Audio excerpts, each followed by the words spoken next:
Tira ate, pwede ba ayusin yun? Hindi na pwede. Pwede naman kapag yung aksidente siyang nasabit. Pero kung yung napigtas siyang pusa, let go mo na siya. Ay, napigtas.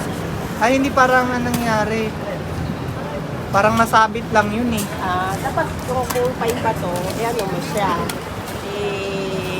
pwede natin i-restring. Okay. Nandun pa nga yung mga ano nun, mga... Pero minsan kasi pag kulang na, hindi na kasi hindi na siya yung totoong ano niya, hindi siya yung buong stone niya. Ganun. Kaya tama yung pinalitan mo na siya. Masok maraming swerte sa'yo. Swerte. Let's go. Dahil gutom na tayo, hanap na tayo naman. Ay. Ano tawag dyan, boy? Ano tawag sa mga bracelet na yan? Yaw. Piao? Yaw. Is that a Chinese word? Yeah.